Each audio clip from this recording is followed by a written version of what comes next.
Chapter 5. London's Law Courts in a Temple. Lockshie was a man of serious mood, someone that fun had never visited.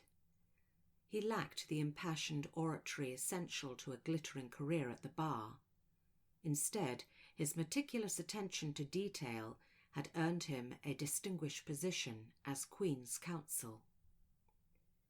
Despite having retired years before, Lockshie continued to tread his well-worn path to the inner temple.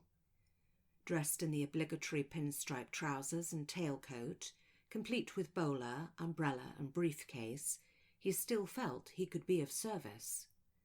His head of chambers had offered, as a benevolent gesture, a position as keeper of the codices, maintaining dusty papers and books neatly in one place. Lockshie had had some luck, or misfortune, depending on how you looked at it.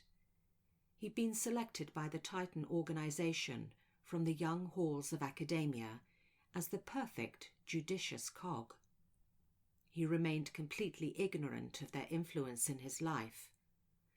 After graduating from Loxton University for the seriously gifted and eccentric, he'd quickly, and without the connections so coveted by his peers, been granted an entry-level post at the prestigious Inner Temple. Those twice his age and with considerably more experience had balked at the appointment. Within a few short years, his pupillage complete, his cases had elevated from the mundane disorder and affray to the heady heights of corporate libel. His persona hadn't wavered.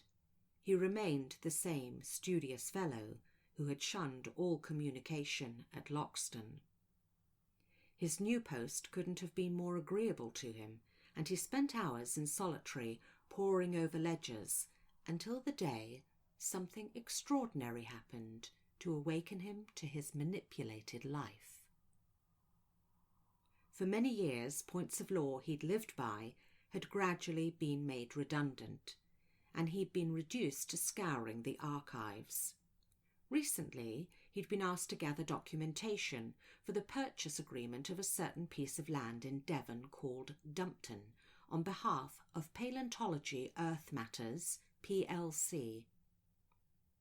The piece of land in question turned out to be one of the highest hills in that shire, overlooking the Otter Valley, with precisely 100 beech trees situated at its top to the south and a large grassed plateau stretching behind. Topographical maps made it look like a birthday cake. Its shape made it impossible to farm or build upon, therefore it had limited financial worth. A foreign thought had entered his mind: curiosity, as to the reason for its purchase.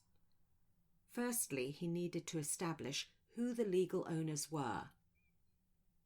That day he ran his bony finger along the spines of various land registry files, finally coming to the Domesday Book, completed in 1086 by William the Conqueror. Pulling it from the shelf, he returned to his desk, sat down, and began to leaf through. Before long he'd stopped at the chapter for Devonshire and began to read. Some hours had passed before he closed the book and remarked contemplatively, "That's curious, very curious indeed." The land had remained as part of the monarchy's estate since the first title deeds. Pulling out a slip of faded and dog-eared paper, he stared at the broad calligraphy, identifying the document as a translated copy from the housecarl, military bodyguards to William the Conqueror. Unusually, Dumpton was specifically named as having become the responsibility of the newly formed King's Military. A light knock on the door sounded. "Enter." It was Chambers Clerk Hobson. "Ah, Hobson." "A delivery for you, Mr. Lockshie." Hobson handed over a sheaf of papers tied with a pink ribbon. Mr. Lockshire lifted his bifocals, resting them on his forehead, and read the print on the front. "It's for ready money, sir," Hobson piped enthusiastically as he left. Lockshire looked for the funder, Chrissid Bank, and read the petitioners' names.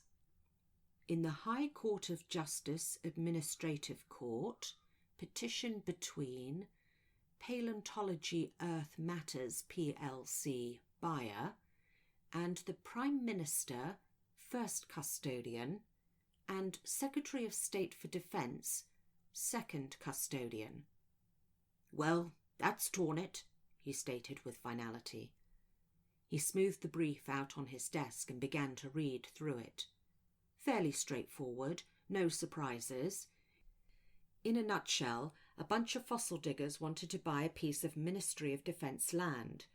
Not unheard of in the big scheme of things. However, a question had been nagging at him. Why had such a nondescript piece of land stayed in the hands of the realm? Of course, there was its strategic location, but that benefited no one in this day and age.